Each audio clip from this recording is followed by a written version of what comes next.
একদিন স্কুলে না আসলেই মনে হয় আমার খাবারটা কে যেন খেয়ে ফেললো। স্কুলে রুটি দেয়, কলা দেয়, দুধ দেয়, ডিম দেয়, এগুলো খেতে ভালো লাগে, তাই আমি প্রতিদিন স্কুলে আসি। এখন এগুলো খাওয়া পাই তাই স্কুলে যাই। আমাদের আমাদের দুধ, রুটি, কলা খেতে দেয়। আমরা অনেক মনোযোগ দিয়ে পড়ালেখা করি। আমি সবসময় আগে খেয়ে আসতাম, কিন্তু অনেকে আগে খেয়ে আসতো না, তাদের জন্য এটা বেশ সমস্যা ছিল। এখন যখন আমরা খাবার পাই আমাদের অনেক ভালো লাগে। আমরা এখানে পাউরুটি পাই, কলা পাই, দুধ পাই, ডিমও পাই। আগে আমরা না খেয়ে চলে আসতাম স্কুলে, এখন আমাদের চিন্তা নেই, কারণ আমরা স্কুল থেকে খাবার পাই। এই জন্য আমাদের অনেক ভালো লাগে, আমরা মনোযোগ দিয়ে পড়াশোনা করি। আমাদের ডিম, রুটি, কলা, দুধ দেয়, এই জন্য আমাদের অনেক ভালো লাগে। প্রতিদিন বাসায় এগুলো পাইতাম না, কিন্তু স্কুলে এসে যখন এগুলো পাচ্ছি আমার অনেক ভালো লাগছে, পড়াশোনায়ও মন বসছে এবং পড়াশোনায় আমার মানে মেধা বিকাশে অনেক সহায়তা করছে। আমাদের অনেক বন্ধুরা বাড়িতে পুষ্টি উপাদান পায় না, দুধ ডিম পায় না, এখানে এসে তারা দুধ পায়, ডিম পায়, এটাতে অনেক তাদের শরীরের চাহিদা পূরণ হচ্ছে। আমাদের বাসাতে আমরা প্রতিদিন দুধ, কলা, ডিম খেতে পারি না। স্কুলে আসলে আমরা দুধ, ডিম, কলা খেতে পারি, সেই কারণে আগের চেয়ে এখন স্কুলে আসতে বেশি ভালো লাগে। এই বাচ্চারা যে খাবারের উপকারিতা পাচ্ছে, এতে করে বাচ্চারা তো পর্যাপ্ত খুশি, তারা প্রচণ্ড খুশি, স্কুলে আসার আগ্রহ বাড়ে এবং প্রতিদিন খাবারগুলো যেগুলো পায় মজা করে খায় এবং আমাদের বাসায় গিয়েও বলে যে আম্মু আমি এটা খাইছি, আজকে ডিম দিছে, আজকে কলা দিছে, বুঝছেন তো ভালো।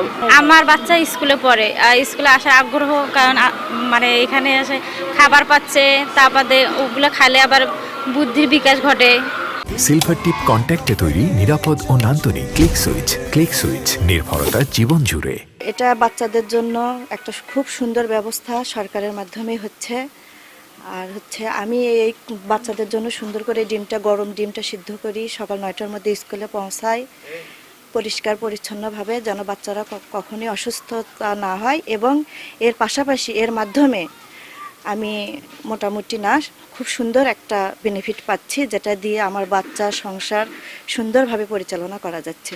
আমি চাই এটা আরো আসুক, আরো মাদারেরা এগ্রি হোক। মানে একটা কথা আছে না যে ক্ষুধার রাজ্যে পৃথিবী গদ্যময়, এটাই চরম সত্য কথা। যে আমার পেটে যদি ক্ষুধা থাকে তাহলে কিন্তু আসলে পড়াশোনা কেন কোনো কিছুই ভালো লাগবে না। আর সেই ক্ষুধাটা নিবারণ করার জন্য যে এই যে ইউএসডি যে এই প্রোগ্রামটা নিয়েছে, আমাদের যারা পেয়েছে, এটাতে আমাদের শিক্ষার্থীরা সেখান থেকে উপকৃত হচ্ছে।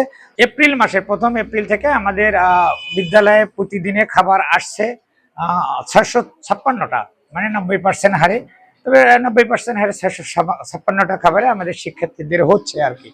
এটা যদি আরো 100% করে তাহলে কিন্তু আমাদের জন্য আরো সুবিধা হবে। যদি কোনোদিন আমাদের 90% শিক্ষার্থীকে দেওয়া হচ্ছে, যদি আমাদের 90% শিক্ষার্থীর চেয়ে বেশি কোনোদিন আসে, তখন কিন্তু আমাদের এটাকে প্রবলেম হবে। তবে আমি চাই যে বলে শিক্ষার্থীরা যেন সবাই খাবার পায়, 100% যদি শিক্ষার্থীদের দেওয়া যায় তাহলে অত্যন্ত ভালো। স্কুল ফিডিং কর্মসূচিটি ইএসডিও সরাসরি বাস্তবায়ন করছে।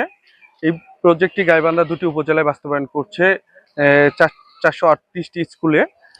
এই প্রজেক্টটি একাধারে পুষ্টি কভার করছে, পাশাপাশি ছাত্রছাত্রীদের উপস্থিতি বৃদ্ধি হচ্ছে এবং ঝরে পড়া শিশুরা স্কুলমুখী হচ্ছে।